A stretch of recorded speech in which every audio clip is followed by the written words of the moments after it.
Monsieur le ministre des Transports Jean-Ernest Massina Ngale Bibert, le gouvernement, à travers la stratégie nationale de développement S1D30, s'est engagé à développer les infrastructures dans tous les domaines de la vie de la nation afin de répondre aux besoins des populations. merci à vous. Sous le haut patronage de Monsieur le Premier ministre, On va se rassurer si tout est clair, si tout est OK. Monsieur le modérateur Jean-Jacques Zé, bonjour. Bonjour monsieur. Est-ce que les OPV peuvent reprendre leur place pour que nous lançons la conférence? Vous avez encore 15 secondes. 15, 14, 13, 12, 11, 10, 9, 7, 8, 6, 5, 4, 3, Salon de l'action gouvernementale, 2, la vitrine du Cameroun. une fois. Et 0, c'est terminé pour les photos. On va lancer le chrono à la régie. Doit relever le Cameroun pour son émergence en 2035. Le gouvernement, à travers 5, la stratégie nationale de développement S1D30, 4, s'est engagé à développer les 3, infrastructures dans tous les domaines de la vie de la nation afin 2, de répondre aux besoins des populations. Sous le 1. patronage de Monsieur le Premier ministre, chef du gouvernement, institution, partenaire au développement, 0. retrouvons-nous à la 12e. Générique.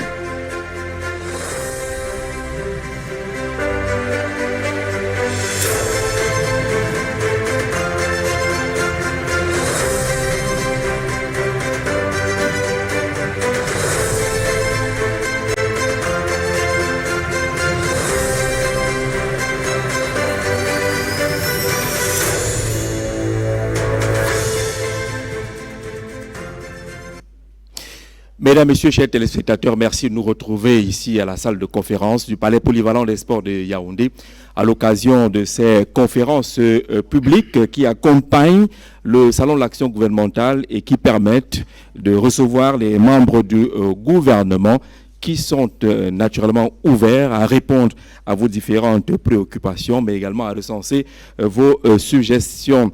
Nous accordons ces minutes précieuses au ministère des Transports, sous la conduite naturellement de Monsieur le ministre Jean-Ernest Massina Ngale Bibert.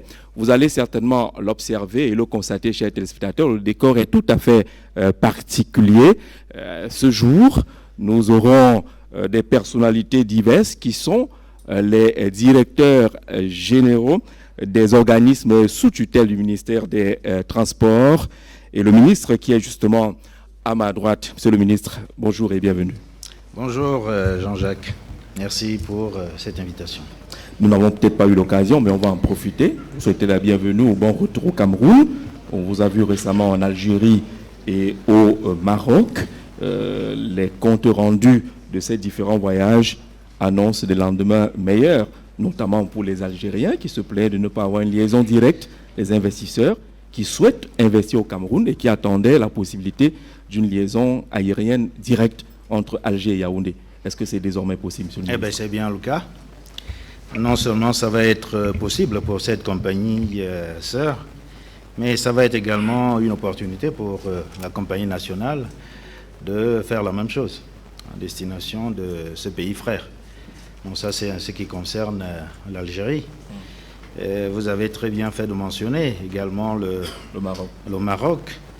Et quand on regarde ce qui se passe aujourd'hui, la situation assez pathétique que nous rencontrons aujourd'hui avec les éboulements des immeubles, je pense que c'est l'occasion, moi, de dire encore notre profonde gratitude au chef de l'État qui a ordonné cette mission-là pour pouvoir bénéficier de l'expertise en matière de prévision, d'alerte précoce pour ce qui est de la météorologie et de la climatologie. Je pense que c'est une expérience qui nous sera fortement profitable. On peut dire que l'Afrique peut beaucoup donner à l'Afrique.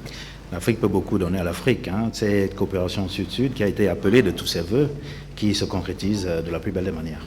Alors, nous allons apprécier également la qualité du stand. C'est un pavillon du ministère des Transports, à l'intérieur duquel on retrouve non seulement vos services, mais également toutes les structures sous tutelle. C'est un choix personnel, monsieur le ministre? Alors, choix personnel, mais je veux dire que c'est une administration qui travaille de manière holistique. Quand on parle généralement du ministère des Transports, c'est tous les sous-secteurs des transports. Sauf quand on veut s'adresser particulièrement, comme ça a été le cas pour l'aérien et la météorologie. Mais généralement, quand on parle du ministère des Transports, c'est tous ces sous-secteurs qui se déplacent. Et l'opportunité nous a été donnée, cette fois-ci, de montrer cette harmonie qui règne au sein de cette administration, avoir ce grand stand où on retrouve tous les sous-secteurs du ministère des Transports. C'est une originalité, mais ça montre véritablement la disposition d'esprit dans laquelle se trouve le ministère des Transports. Cette opportunité qui nous a été donnée par les organisateurs de ce salon. Nous remercions la présence de tous ces directeurs généraux. D'ailleurs, les caméras de la CRTV et les télévisions partenaires nous proposeront des images qui montreront cette forte présence de tous ces responsables. Le thème qui nous rassemble ce jour porte sur le développement des infrastructures de transport, moteur de croissance économique. Mesdames et messieurs, si vous en avez convenance, nous allons écouter monsieur le ministre pour son propos introductif. Merci. Mesdames et messieurs les directeurs généraux, distingués invités, mesdames et messieurs les hommes des médias, mesdames et messieurs en vos grades et qualités, il m'est particulièrement agréable de prendre la parole devant cette auguste assemblée à l'occasion de cette conférence publique placée sous le thème « Développement des infrastructures de transport au Cameroun », moteur de croissance économique. Cette manifestation qui est organisée dans le cadre de la 12e édition du Salon de l'action gouvernementale et qui met sous les feux des projecteurs le ministère des Transports et toutes les organisations parapubliques et privées de ce secteur. Qu'il me soit tout d'abord permis d'adresser mes sincères encouragements au promoteur du SAGO, ainsi qu'à son équipe, pour les efforts qu'ils consentent à mettre en lumière le travail gouvernemental. Ce remarquable travail de marketing des biens, services et services publics est, vous l'avez constaté, et nous l'admettons tous, à féliciter. Mesdames et messieurs, qu'il s'agisse des routes, des voies ferrées, des ports et des aéroports, les infrastructures de transport jouent un rôle essentiel dans le développement économique d'un pays, parce qu'elles facilitent les échanges commerciaux, la mobilité des biens et des personnes, et améliorent surtout l'accès des services essentiels pour tous les citoyens. Le transport favorise l'intégration et la constitution des marchés élargis nécessaires au développement d'une économie moderne, entraînant de ce fait une meilleure utilisation des facteurs de production. Relativement à cette problématique, l'analyse des données statistiques a permis de mettre en évidence une causalité bidimensionnelle entre le secteur des transports et la croissance économique du Cameroun. À cet égard, l'on a constaté qu'une hausse de 1% du trafic aérien de marchandises se traduit par une augmentation de la croissance économique de 0,084%. Une hausse de 1% du transport ferroviaire marchandises engendre une augmentation de la croissance économique de 0,093%. Une hausse de 1% du trafic maritime marchandises entraîne une augmentation de la croissance économique de 0,036% et une hausse de 1% du trafic routier et des marchandises sur les corridors du Cameroun vers les autres pays de la CEMAC augmente la croissance économique de notre pays de 0,032%. Les prévisions à moyen terme, c'est-à-dire entre 2021 et 2030, des variables de performance du secteur des transports et la croissance économique indique à l'état actuel que le trafic aérien des marchandises devrait passer de 16 249 tonnes en 2020 à environ 30 000 tonnes en 2030. Le trafic ferroviaire de marchandises devrait quant à lui passer de 1,557 million de tonnes en 2020 à 1,646 millions de tonnes en 2030. Quant au trafic maritime des marchandises, il devrait progresser d'environ 20,5 millions de tonnes en 2020 à près de 28,2 millions de tonnes en 2030. Pour ce qui est du trafic routier des marchandises sur les corridors du Cameroun, il devrait passer de près de 1,7 million de tonnes en 2020 à environ 2,3 millions de tonnes en 2030. Mesdames et messieurs, ceci devrait engendrer une croissance économique en moyenne par an de l'ordre de 3,2% pour la période 2020-2030. Et la contribution du secteur des transports au produit intérieur brut pourrait être d'environ 11%. Pour atteindre ces objectifs, permettez-moi de rappeler que le gouvernement camerounais a adopté depuis 2009 une vision de développement à long terme, dont la deuxième phase d'opérationnalisation a pour cadre de référence la SND 30. Cette nouvelle boussole préconise la transformation structurelle de l'économie et s'appuie, entre autres, sur le développement des infrastructures productives, notamment les infrastructures de transport. En cohérence donc avec cette orientation stratégique, le ministère des Transports s'est fixé comme objectif sectoriel d'accroître d'ici 2030 la mobilité des personnes, des biens et de la logistique par un système de transport multimodal en accordant une attention particulière aux projets intégrateurs. L'élaboration des plans directeurs, la réhabilitation et la construction de nouvelles infrastructures dans tous les domaines de transport font partie de cet objectif sectoriel. Aussi, s'agissant du domaine ferroviaire, plusieurs projets sont envisagés, notamment la réhabilitation des lignes Bélabong-Yaoundéré, Douala-Yaoundé, Kumba-Manfé, le développement de nouvelles lignes Edeya-Kribi-Lolabé-Campo, Douala-Limbé-Edenao, Douala-Ngaoundéré et Mbalam-Kribi. Relativement au domaine aéroportuaire, le secteur de l'aviation civile étant dynamique, le Cameroun poursuit le processus de mise aux normes des aéroports internationaux, la modernisation des aéroports secondaires, ainsi que la restructuration de la compagnie aérienne nationale Camerco. En plus, il est envisagé de construire un aéroport de classe mondiale dans la zone du littoral de notre pays. Par ailleurs, plusieurs accords aériens internationaux lient le Cameroun aux différents États à travers le monde.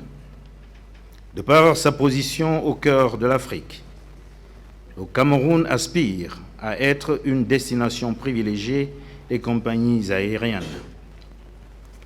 Dans le secteur maritime, portuaire et fluvial, le gouvernement s'emploie à réaliser des projets d'expansion et de modernisation des ports en vue de rendre ces places portuaires plus attractives et surtout plus compétitives.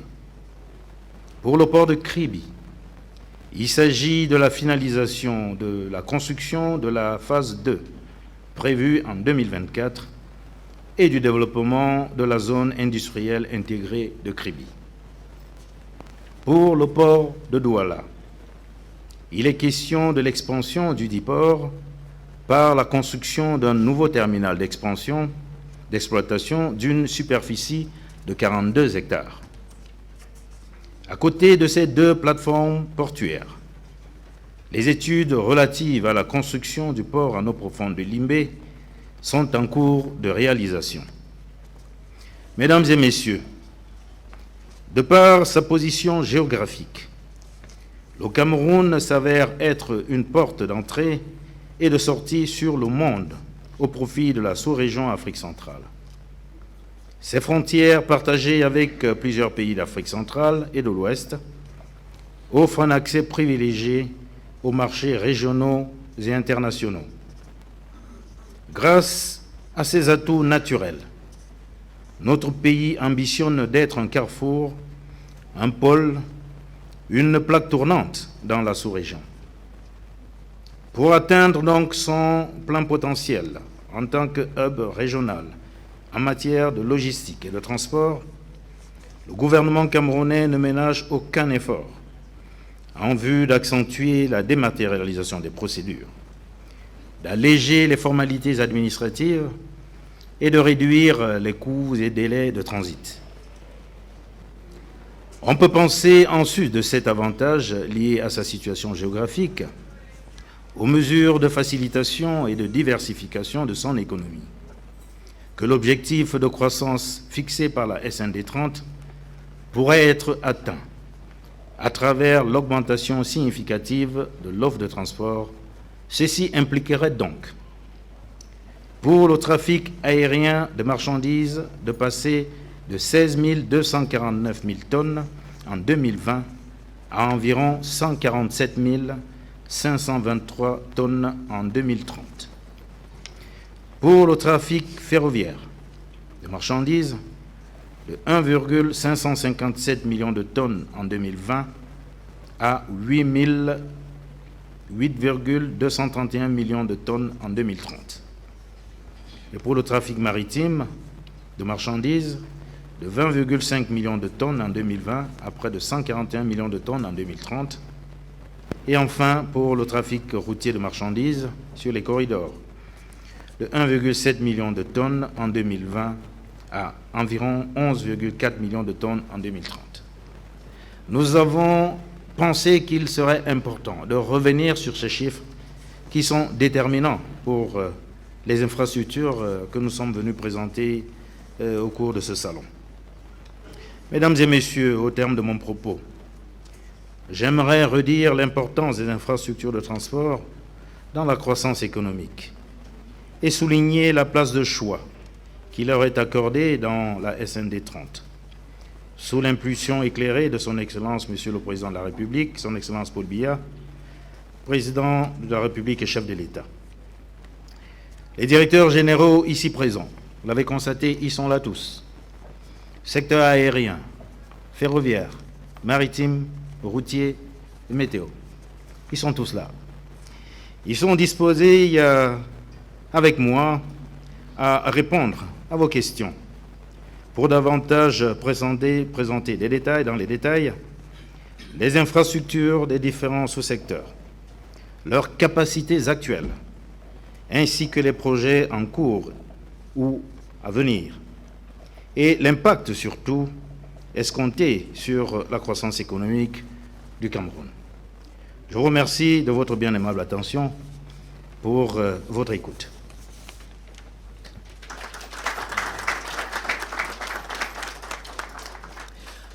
Merci, Monsieur le ministre des Transports, pour ce propos introductif qui nous a pratiquement situé sur les chiffres relativement au thème retenu pour ces échanges. Je vais vous proposer deux arrêts.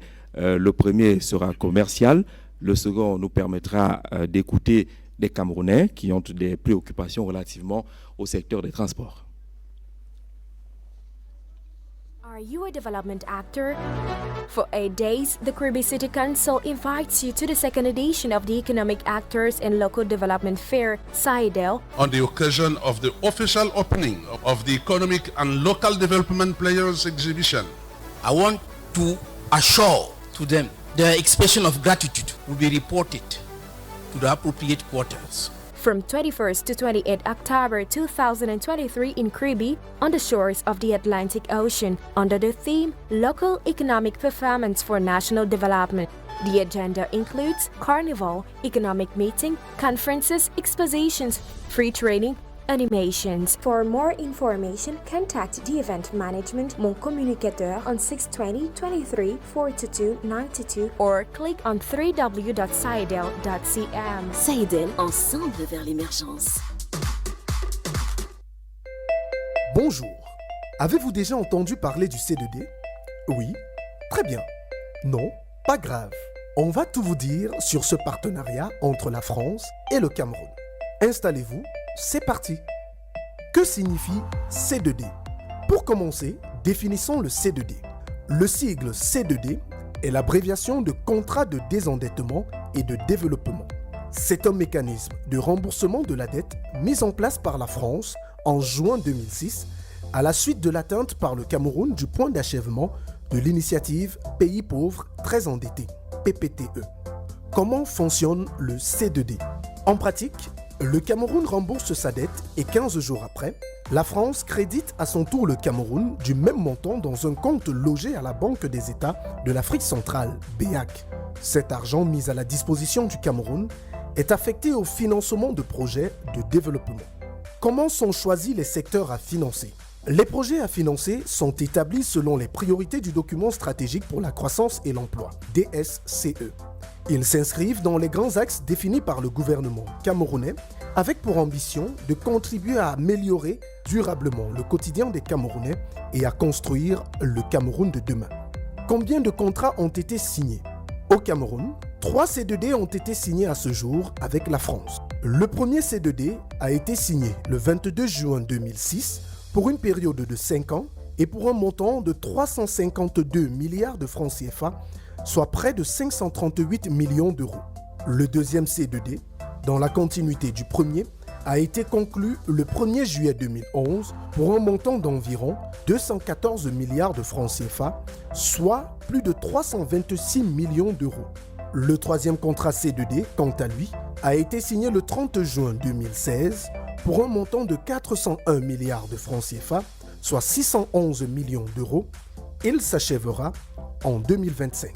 Au terme de ce troisième et dernier C2D, ce sont près de 1000 milliards de francs CFA qui auront été investis dans l'économie camerounaise afin de réduire la pauvreté, d'assurer une meilleure santé des Camerounais, d'améliorer les infrastructures et d'impulser le développement.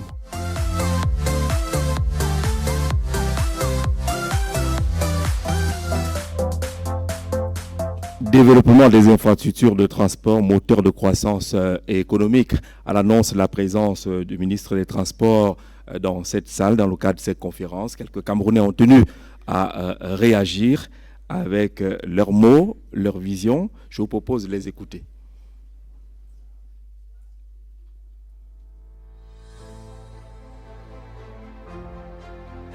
À proximité des agences, il y a des bars, ce qui doit être interdit.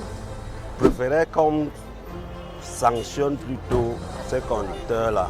Un conducteur qui prend le volant étant sourd, qui vient de quitter derrière 3 bières, ne va que produire des accidents en route. Ils roulent à tombeau ouvert sans tenir compte de l'état de nos routes.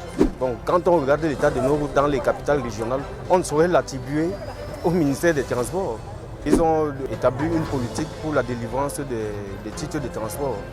Ce qui fait que déjà à ce niveau, ils font carrément leur travail. Le ministère des Transports fait beaucoup d'efforts, fait vraiment beaucoup d'efforts. Mais on constate aussi des négligences. Il y a une campagne qui a été lancée par le ministre des Transports où c'est intitulé Zéro accident. Et vous voyez comment le personnel du ministère des Transports est déployé un peu de partout. Plus on a de bonnes routes, plus on aura moins d'accidents. Et lorsqu'on parle même de transport, lorsqu'on va demander à un chauffeur de faire une route où il pouvait faire en 3 heures de temps, il doit faire 5 heures de temps. Vous voyez, à un certain moment donné, il sera fatigué. Salon de l'action gouvernementale, la vitrine du Cameroun. Vous l'avez constaté, Monsieur le ministre, lorsqu'on parle des transports, les Camerounais ont un regard tourné vers les accidents de la circulation. Cela semble être une préoccupation essentielle, notamment avec la campagne Zéro Accident que vous avez lancée.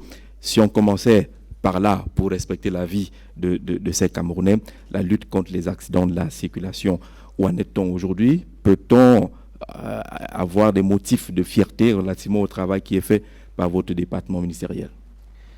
Alors, je pense effectivement que nous pouvons avoir légitimement un motif de fierté, car en 10 ans, quand on regarde le nombre d'accidents et le nombre de morts sur nos routes, nous voyons qu'on s'attend à une décrue considérable. Que vous passiez de un peu plus de 3500 accidents il y a 10 ans à moins de 1500 aujourd'hui, ça fait il y a une baisse de plus de 50%. Au niveau des morts sur nos routes, c'est exactement la même chose. Aujourd'hui, on n'est plus à plus de 1000, on était à peu près à 1900 personnes décédées sur nos routes. Les chiffres de 2022 nous situent à un peu moins de 900 personnes décédées. Donc, c'est une baisse considérable. Et ceci c'est un motif de satisfaction, puisque la sensibilisation qui caractérise le ministère des Transports joue à plein. Elle joue à plein et des mesures, des réformes initiées dans ce domaine sont également un élément qui vise à réduire ce nombre d'accidents sur nos routes. Les Camerounais sont très attentifs à tout ce qui concerne le routier. Et ils savent très bien ce qui se passe au ministère des Transports. Chaque fois qu'il y a un accident aujourd'hui, on ne cherche pas à savoir, ça a été dit d'ailleurs dans ce reportage par un brave Camerounais, c'est le ministère des Transports. On sait que c'est un ministère qui sensibilise beaucoup, qui explique, et les résultats sont là. Aujourd'hui, les 3 principales causes d'accidents que sont l'homme, le matériel et les infrastructures routières nous permettent de penser réellement que les efforts doivent être consentis sur ces 3 domaines. Au niveau de l'homme, les campagnes de sensibilisation visent toujours à amener les chauffeurs de taxi, les usagers de la route à plus de civisme. C'est la conduite, qu'on ne conduise pas en état d'ébriété, les excès de vitesse, les dépassements dangereux, mais également le contrôle au niveau des agences de voyage, avec un regard administratif mais technique également avant la prise des véhicules par les chauffeurs. Au niveau des infrastructures, je pense que de la qualité du matériel, un accent particulier a été également mis sur les réformes. Les réformes au niveau du permis de conduire. À l'époque, il ne vous a pas échappé que vous pouviez rester chez vous et obtenir un permis de conduire ou une carte grise au téléphone. Et c'est la même chose pour la visite technique.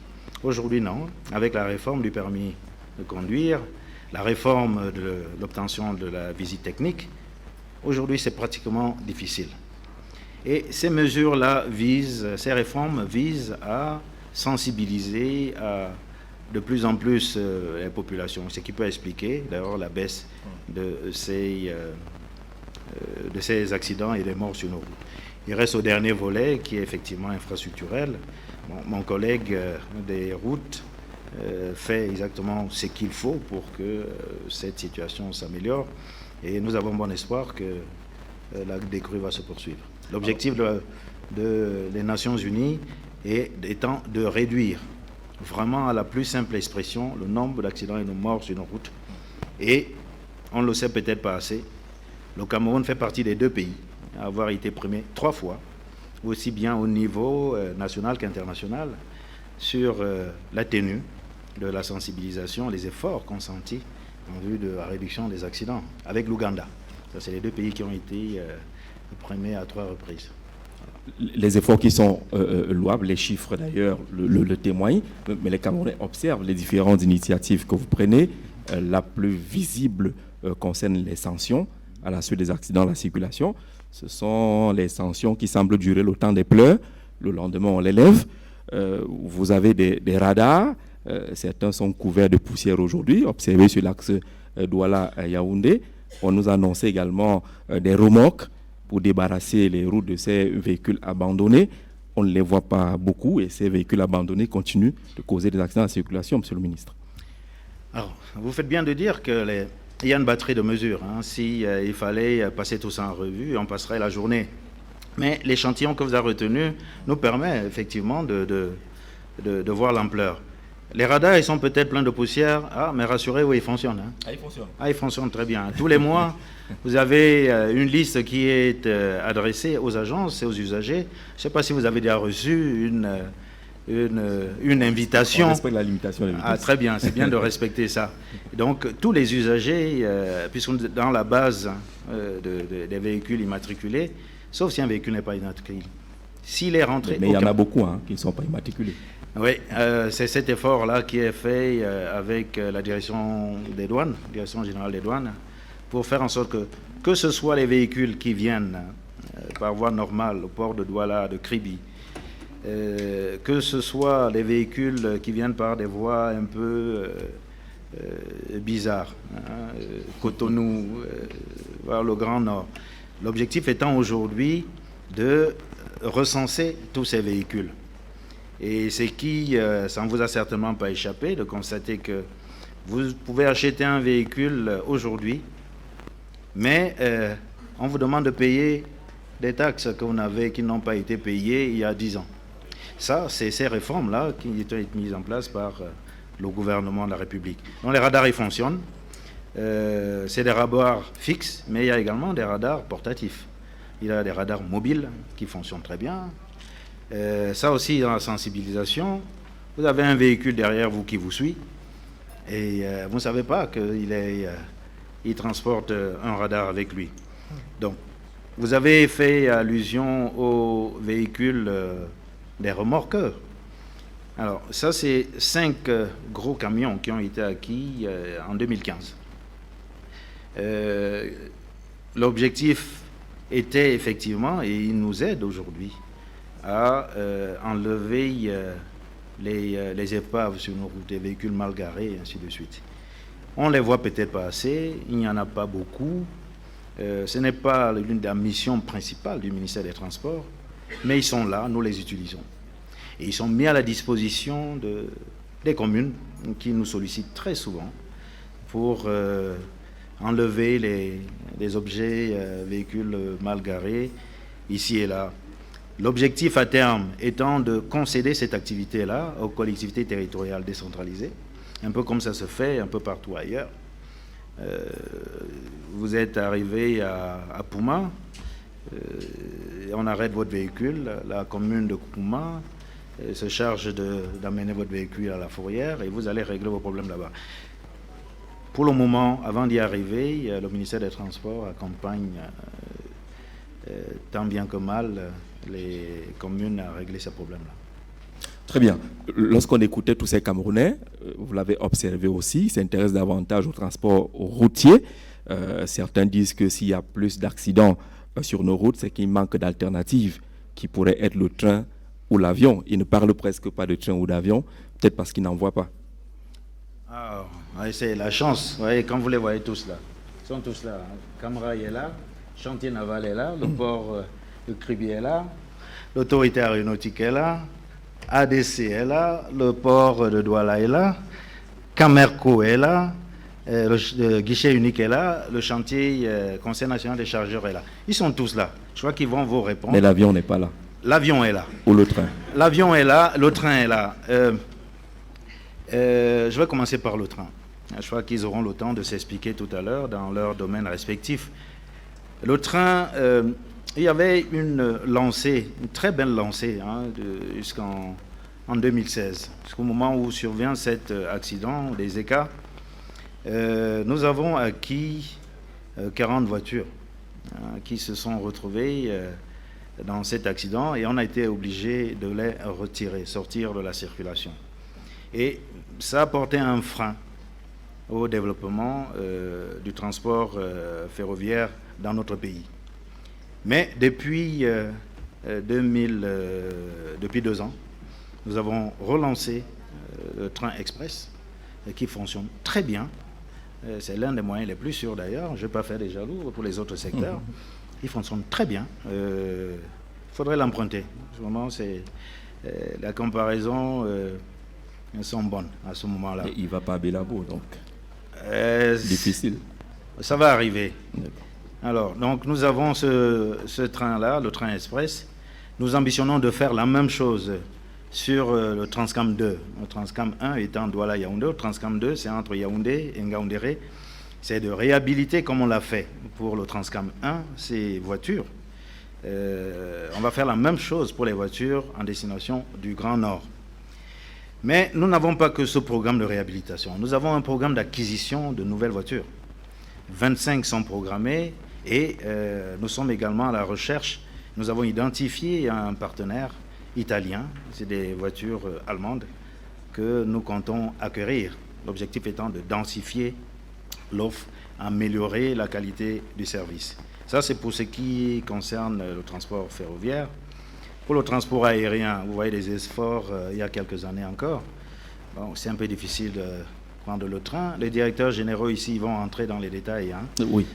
Sur des efforts considérables sont faits à ce niveau. Au Camarco, l'étoile du Cameroun va de plus en plus briller. Mais je laisse le soin à ce dernier d'amplifier et à Camerco également d'apporter des éléments complémentaires. Alors, on commence par le train, le rail. On annonce de nouvelles voitures.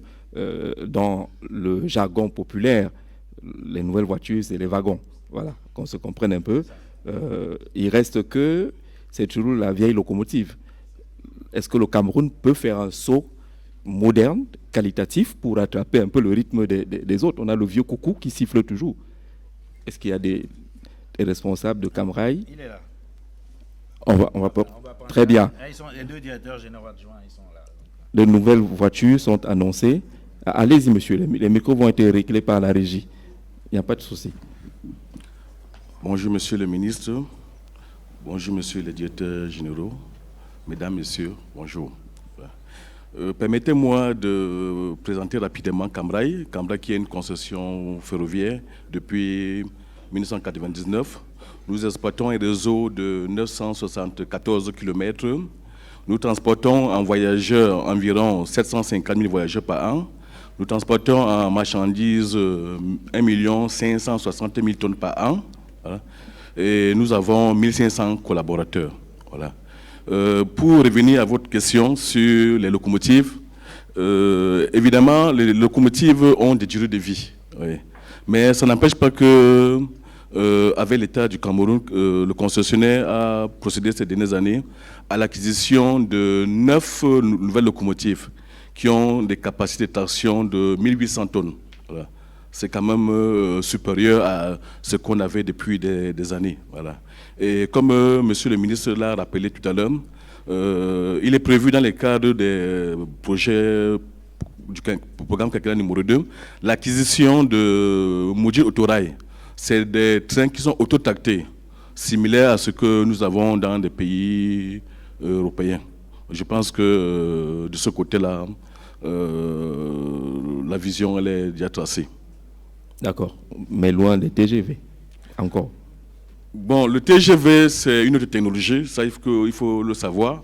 Un TGV, c'est plus de 250 km, c'est la traction électrique, c'est-à-dire que c'est un réseau entièrement électrifié, c'est un réseau sécurisé, c'est-à-dire pas d'intrusion humaine ou animale. Donc, actuellement, nous sommes à 90 km à l'heure. Il faut déjà arriver à 150 km à l'heure avant de penser au TGV. Mais heureusement, il n'y a pas de radar là-bas, donc il faut y aller. Il n'y a pas de radar là-bas. Alors là, Camerco, l'avion, l'étoile du Cameroun, est-ce que l'étoile du Cameroun peut être une alternative si c'est difficile de prendre la route ou le train? L'avion peut être une solution. Est-il déjà une solution, l'avion? Merci. Voilà. Je crois qu'il en marche maintenant. Merci pour la parole donnée. Camerco est effectivement une alternative. Et comme son Excellence le ministre l'a précisé, Camerco est en pleine restructuration. une restructuration qui s'effectue sur plusieurs domaines. Alors, pour mener à bien cette restructuration, nous sommes d'abord fixé une vision, celle de rendre la compagnie aérienne performante et autonome sur plusieurs secteurs de l'industrie aéronautique. Dans un premier temps, nous avons restructuré le domaine social. Le domaine social, nous sommes passés de 800 employés à 234 employés. Après, nous avons, en passant par un licenciement pour raisons économiques. Dans un deuxième temps, nous avons restructuré sur le plan financier. Sur le plan financier, nous sommes en train de traiter la dette afin d'assainir le bilan et renforcer les fonds propres. Concernant le matériel,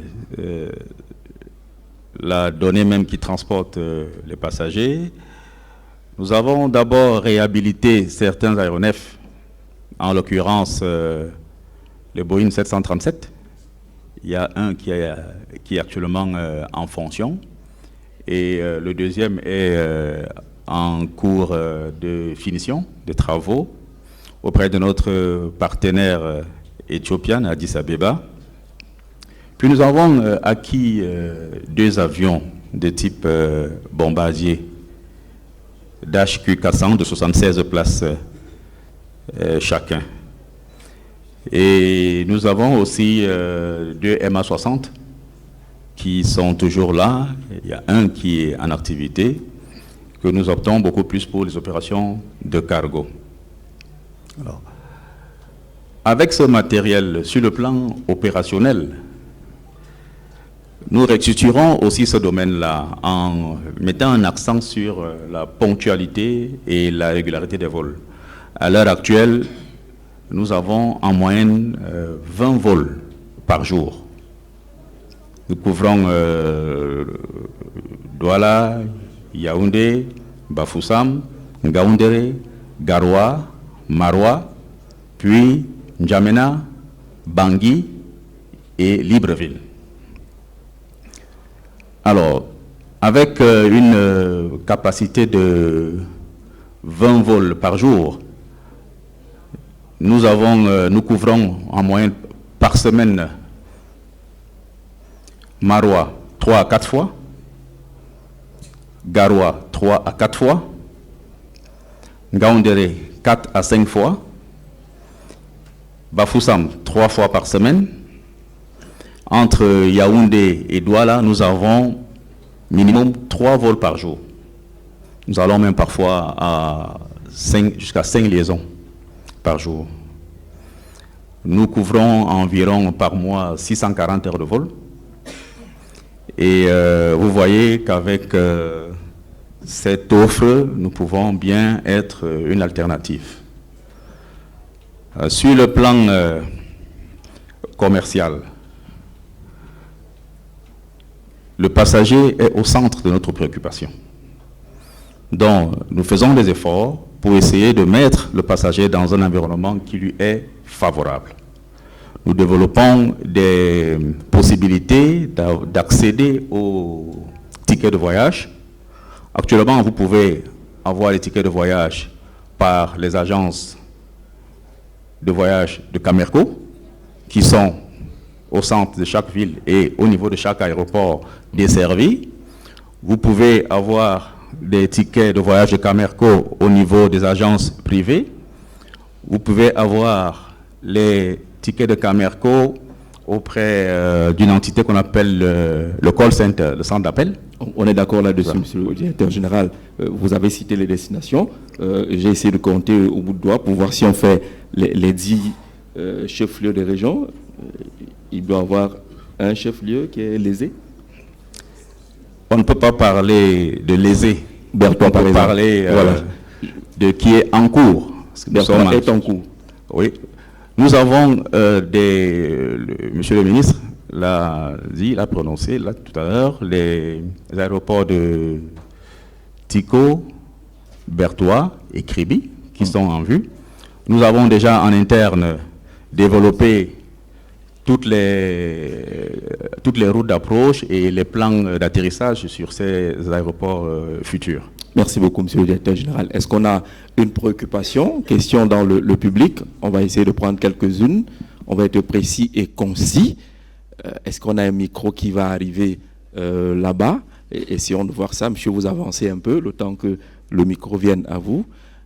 Très rapidement, s'il vous plaît. Nous restons dans le cadre de la mobilité des personnes et des biens.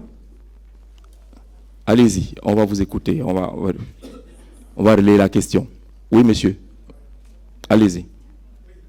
Merci, je suis Achille Schutza, je travaille pour le quotidien Le Jour.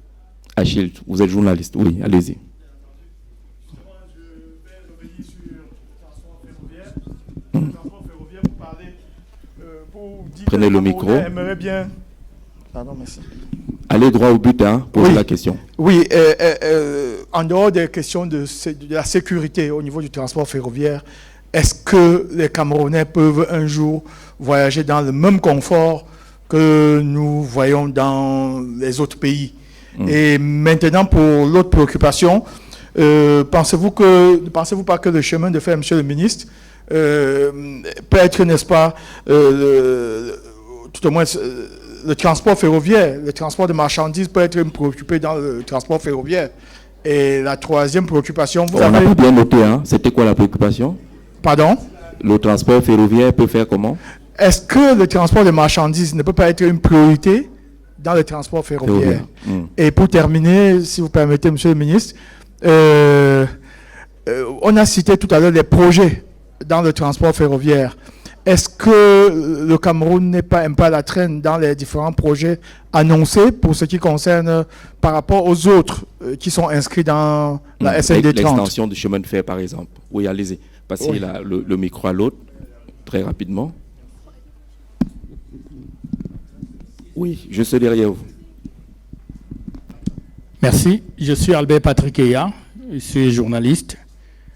Je voudrais m'intéresser à la météo.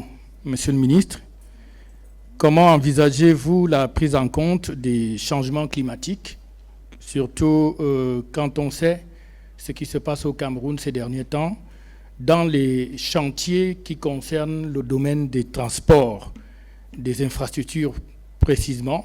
Comment est-ce que vous envisagez la prise en compte de ces changements climatiques aujourd'hui qui font beaucoup de victimes et beaucoup de mal, que ce soit sur les routes, que ce soit dans les airs ou alors sur le chemin de fer? Merci. Merci, monsieur. Oui. Troisième question. Relayez le micro, s'il vous plaît. Aidez la jeune dame. Aidez la jeune dame.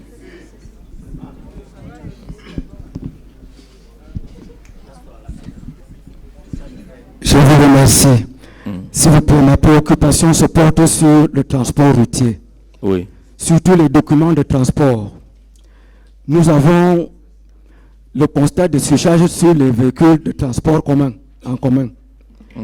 Le document délivré par le ministère des Transports, vu les dispositions de la loi numéro 2001-015 du 22 juillet 2001, à l'article 9, alinéa 2, la carte de transport public ou bien carte bleue doit être un document non conforme à cette disposition.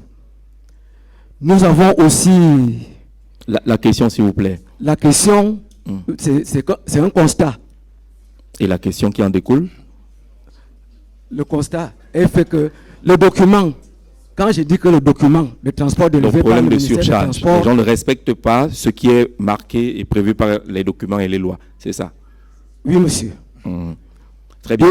Deuxième document, toujours, nous avons le certificat de visite technique. Oui. La loi et le texte pour son application nous fait savoir que c'est le ministère des Transports qui doit délivrer le certificat de visite technique au Cameroun. Pourtant, depuis 2014, nous avons un document qui nous vient des stations de contrôle technique, qui vient avec le procès verbal, appelé vignette de visite technique. qui ne répond pas aux normes prévues par la loi et son texte d'application. Ce qui ferait de ces documents aussi non conformes. Merci, monsieur. Merci, monsieur. Monsieur le ministre, on va rapidement donner quelques éléments de réponse. Je crois que du côté de Camara, on a déjà répondu sur les questions du confort. Vous faisiez déjà une annonce là-dessus, mais vous avez été interrogé tout à l'heure, en quelques secondes. Parole donnée. Je vais juste compléter ce que j'ai dit tout à l'heure concernant le confort.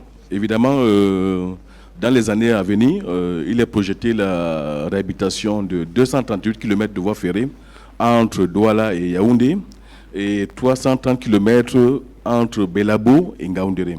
Ces travaux à terme vont contribuer au confort des voyageurs parce qu'à côté de ça, il est prévu aussi l'acquisition des voitures voyageurs. Monsieur le ministre a parlé de 25 voitures voyageurs. Monsieur le ministre a parlé des autorails. Donc, tout ça mis ensemble contribueront à donner un confort aux voyageurs par train. D'accord. Merci beaucoup, monsieur le directeur général. Sur les questions liées à la météo, monsieur le ministre, il y a des changements climatiques qui sont à prendre en compte. Quelles sont les dispositions qui sont prises au niveau de votre département ministériel pour ne pas être largué? Alors, ce qu'on peut dire déjà relativement à cette préoccupation, c'est que au ministère des Transports déjà, nous avons un programme de réhabilitation de toutes nos stations. Nous devons occuper les 58 stations départementales. Ici aujourd'hui, une bonne partie est déjà couverte. L'objectif étant effectivement de mettre à la disposition des usagers l'information à temps. Une information qui arrive après un accident, elle arrive tard. C'est la raison pour laquelle les préoccupations qui nous ont d'ailleurs amenés à aller nous rendre au Maroc nous poussent à prévenir ce genre de catastrophes. Les problèmes d'inondation, les problèmes d'averses, chaque fois nous les annonçons dans nos chaînes, les chaînes de télévision, les mairies avec lesquelles nous sommes en partenariat aujourd'hui pour décentraliser cette information et là faire en sorte que les populations soient de plus en plus informées avant. Si on regarde ce qui s'est passé récemment, des informations avaient été données déjà pour les problèmes de crues. Mais malheureusement, là encore, on ne suit pas beaucoup. On ne suit pas beaucoup. Il y a des zones qui sont des zones dites inconstructibles. Et quand il y a ce genre d'informations qui arrivent, il faudrait que les populations soient en même de tenir compte de ces informations. Donc, au ministère des Transports, la gestion des alertes précoces, des catastrophes, il faut annoncer le plus tôt possible avant la survenue des catastrophes. Alors, sur la question relative à la visite technique, est-ce que les stations qui nous délivrent des tickets, des vignettes, sont habilitées à le faire? Je ne sais pas d'où vient cette information, mais c'est une information complètement erronée. Elle est erronée. Les centres de visite technique, ce n'est pas le ministère des Transports, ce n'est pas les services centraux, c'est les centres de visite technique. Donc si quelqu'un, ça va peut-être dans le même sens que j'évoquais tout à l'heure, quelqu'un restait chez lui, il produisait une carte de visite technique, nous dit ce n'est pas possible. Donc quelqu'un qui vous dit qu'il va vous sortir une carte de visite, un certificat de visite technique au ministère des Transports, il a envie de mettre la main dans vos poches, tout simplement. Les questions de surcharge, je crois que ça fait partie de surcharge, vous avez une carte grise qui dit vous avez 9 personnes. Le combat du ministère des Transports aujourd'hui, c'est la lutte contre les surcharges. Vous avez 9 passagers, vous voulez en mettre 15.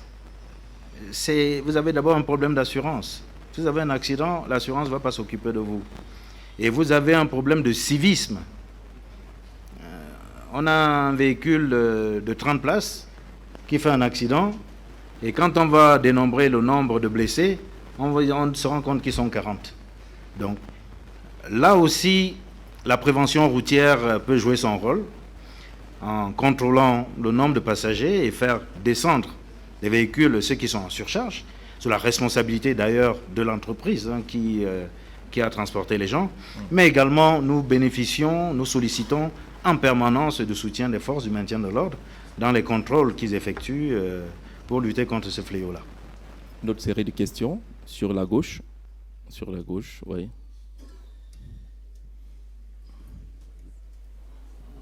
Oui, madame, allez-y.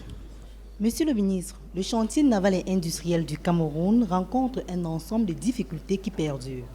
Avez-vous un plan de redynamisation de cette structure ô combien importante pour le développement de l'industrie navale au Cameroun? Alors, on a supposé que la question était, vous tenez à cœur, vous avez oublié de vous présenter. Allez-y, une autre question. Une autre question.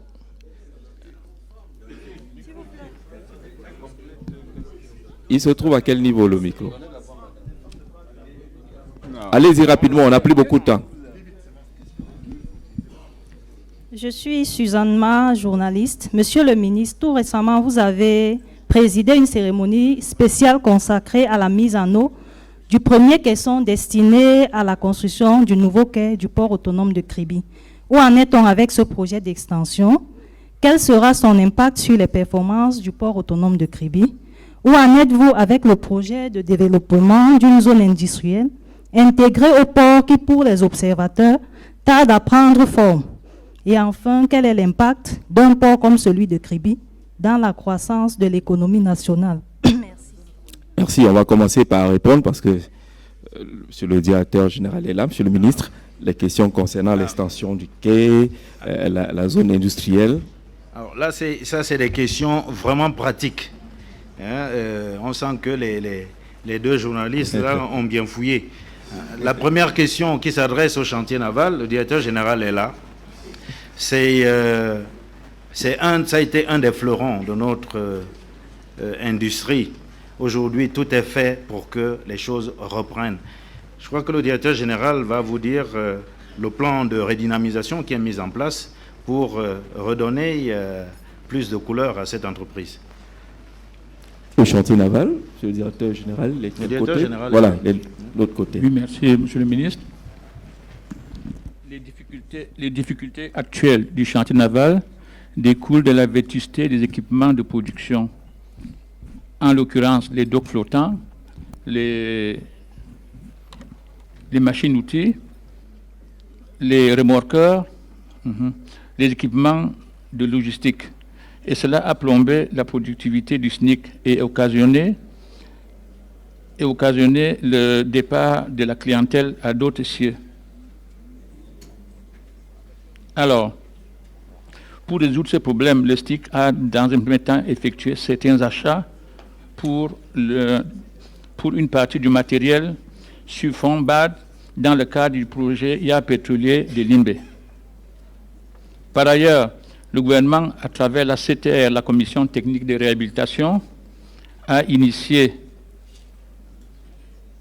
de concert avec le SNIC l'élaboration des thèmes de référence pour le recrutement d'un consultant chargé de diagnostic stratégique pour la relance effective des activités du SNIC. D'autre part, le diagnostic du SNIC permettra de façon générale d'évaluer les forces et les faiblesses, les menaces ainsi que les opportunités de l'entreprise afin de mettre en relief ses potentialités et identifier les leviers de compétitivité d'une part et de façon spécifique de définir les indicateurs qualitatifs et quantitatifs relativement à la gestion des ressources organisationnelles, humaines, techniques, matérielles et financières nécessaires à la suivi et au développement de cette entreprise navale. À l'issue de cette étude, un plan de mise à niveau de développement de l'industrie navale se verra le jour pour booster à travers ces mesures de redynamisation prises par le gouvernement. Donc, d'une manière générale, un consultant a été trouvé, c'est M. Bokolo, et nous sommes déjà en train de... Ils ont demandé un questionnaire, nous sommes déjà en plein travaux pour le moment. Je vous remercie. Très bien, merci Monsieur le Directeur Général. Concernant le port autonome de Kribi, les projets sur le quai et l'extension, mais davantage le complexe industriel et portuaire qui est attendu. Monsieur le Directeur Général. Merci pour cette question qui me permet d'informer le public sur l'avancement des travaux sur la construction du port de Kribi. Alors, on parle de phase 2. Ça veut dire qu'il y en a une préalable. Donc, phase 1. Je reviens un peu sur la phase 1 très rapidement pour dire que elle a consisté à construire un quai d'une longueur de 685 mètres et deux terminaux, un terminal à conteneurs et un terminal polyvalent. Ceci constituait en réalité, selon notre schéma d'aménagement du port, schéma initial, 1/10 de ce qui est prévu, pour dire que ça va se mettre en place progressivement.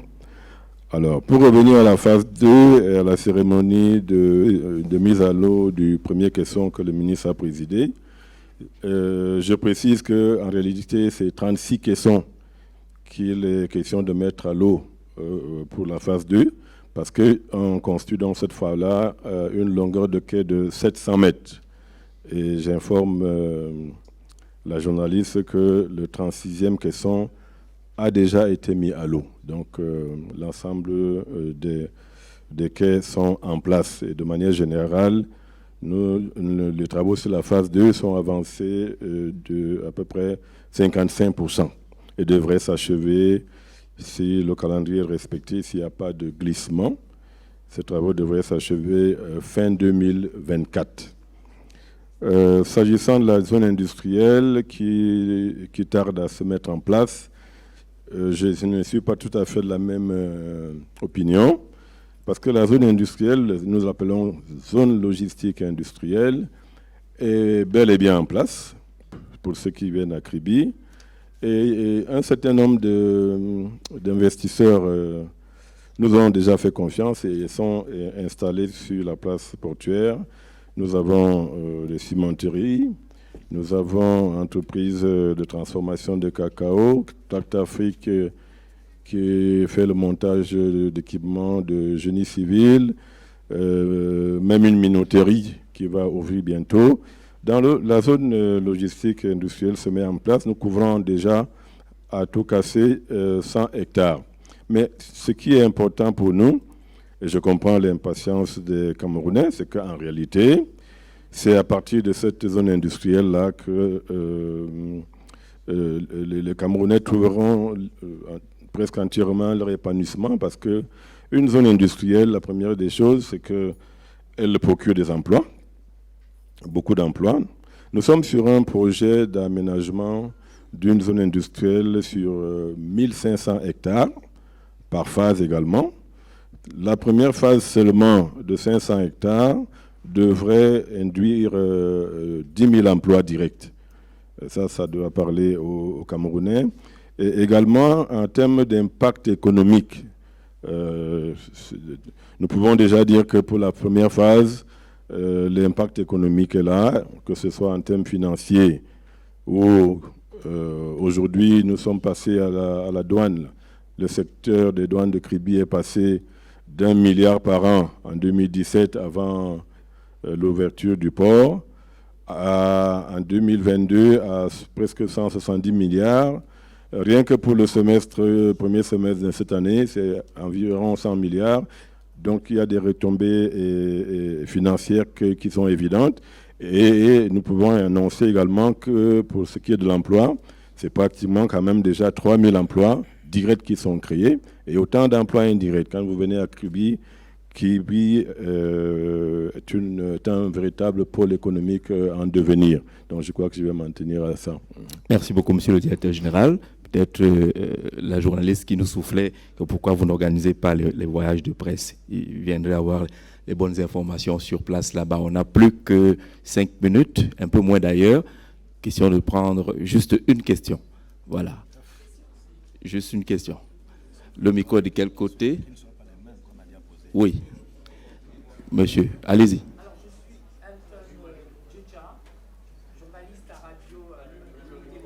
Est-ce que votre micro en marche, monsieur? Je suis Elton Djecha, journaliste à Radio-Télévision Balafon, qui émet sur Yaoundé sur la 106.3. Allez-y pour la question, monsieur. FM, merci. Wow. Ma question est celle de savoir, monsieur le ministre des Transports, quels sont les mécanismes de financement utilisés pour accélérer et assurer efficacement le développement des infrastructures portuaires au Cameroun? Thank you. Quels sont les mécanismes de financement pour accélérer les investissements portuaires? Bon, madame, allez-y. On ne peut pas vous refuser la parole. Non, pas du tout. Merci de m'avoir passé la parole. Excellence, tout à l'heure, dans votre mot introductif, vous êtes revenu sur le volet intégration sous-régionale. Alors, on ne peut s'empêcher de penser à tout ce qui est décrié comme difficulté le long des corridors. Je vais faire abstraction ici aujourd'hui des tracasseries policières et douanières pour revenir sur un secteur spécifique, mais tout aussi important. Alors, Excellence, qu'en est-il des mesures prises par le gouvernement en ce qui concerne le renforcement des capacités concurrentielles des chargeurs et la réalisation des infrastructures le long des corridors? Je vous remercie.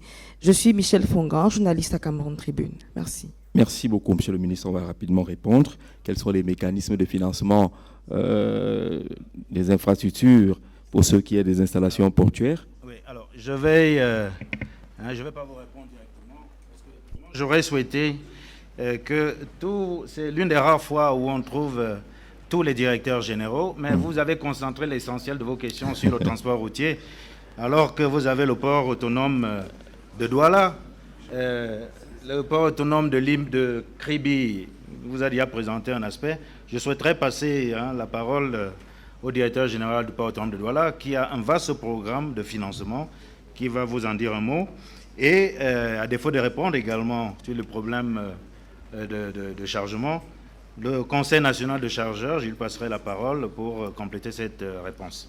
Très bien, nous demanderons à la réalisation d'être indulgente pour permettre à ces directeurs généraux de donner les éléments de réponse. Sur le directeur général du port autonome de Douala d'abord. Pour répondre à votre question, je voudrais rappeler que les installations portuaires sont des infrastructures qui appartiennent à l'État. Et à ce titre-là, c'est la responsabilité de l'État de réaliser les investissements structurants de modernisation des ports.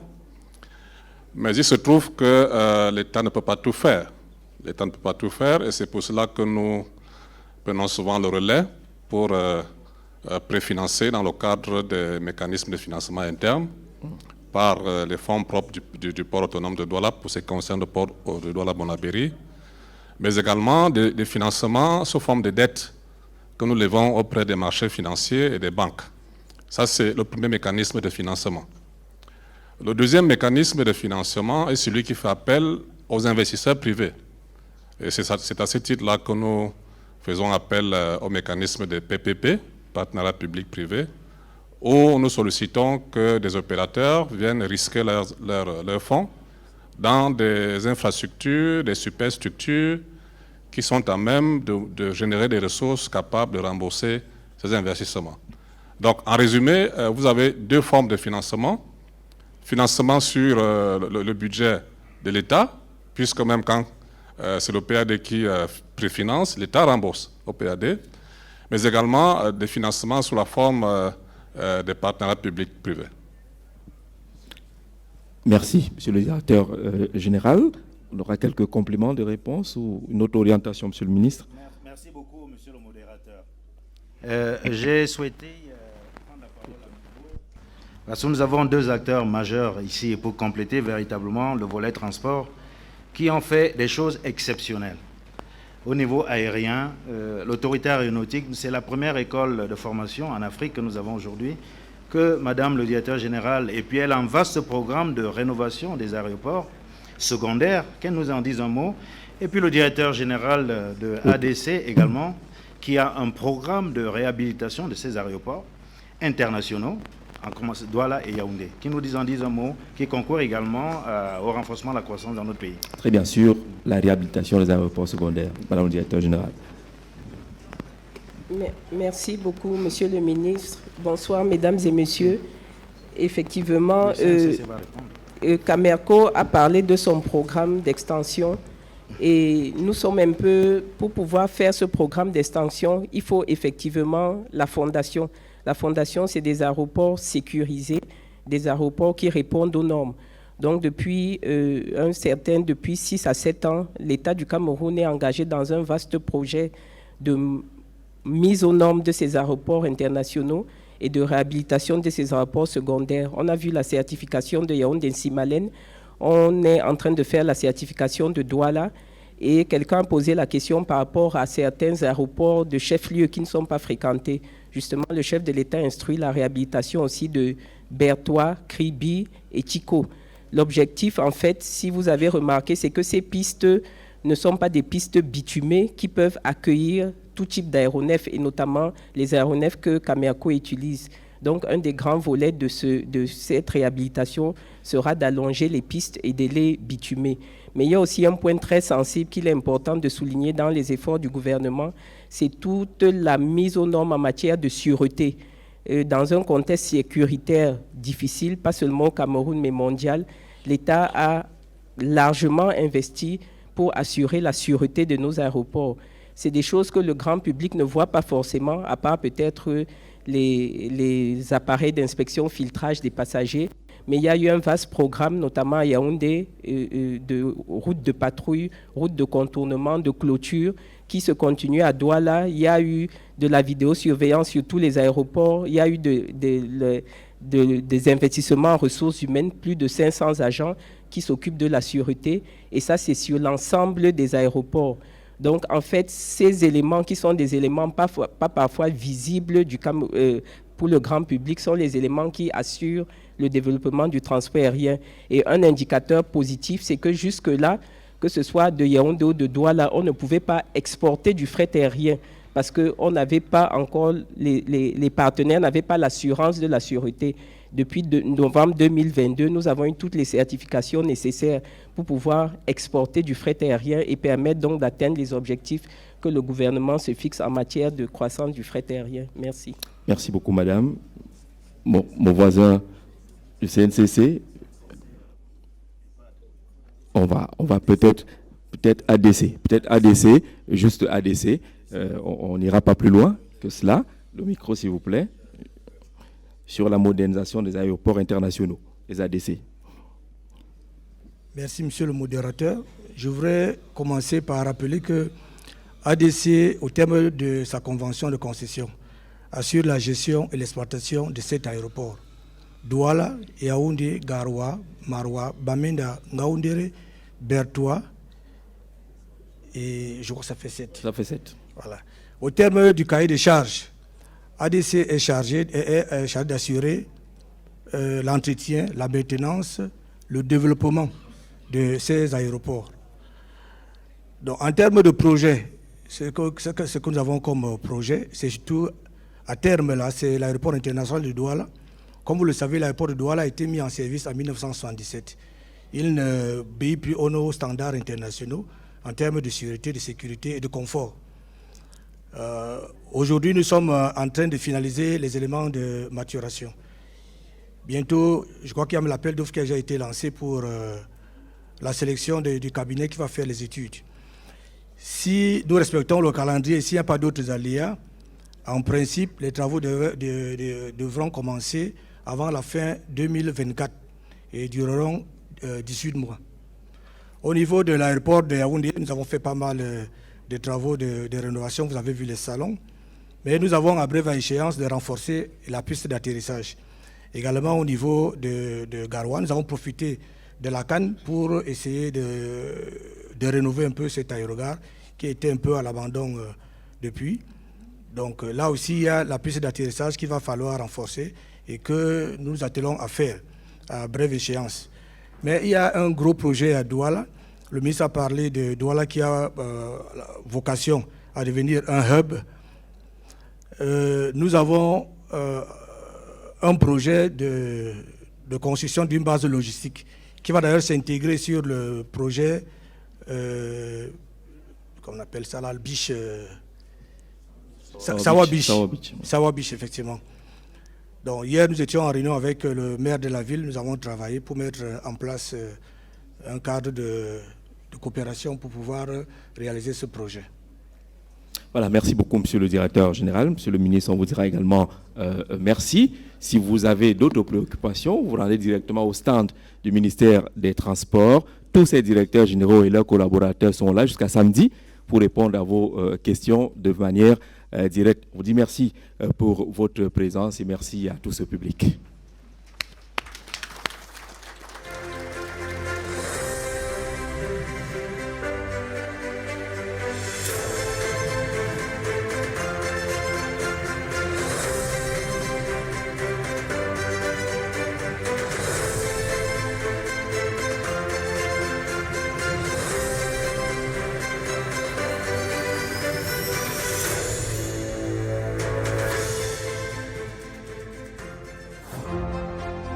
Face aux énormes défis que doit relever le Cameroun pour son émergence en 2035, le gouvernement, à travers la stratégie nationale de développement S1D30, s'est engagé à développer les infrastructures dans tous les domaines de la vie de la nation afin de répondre aux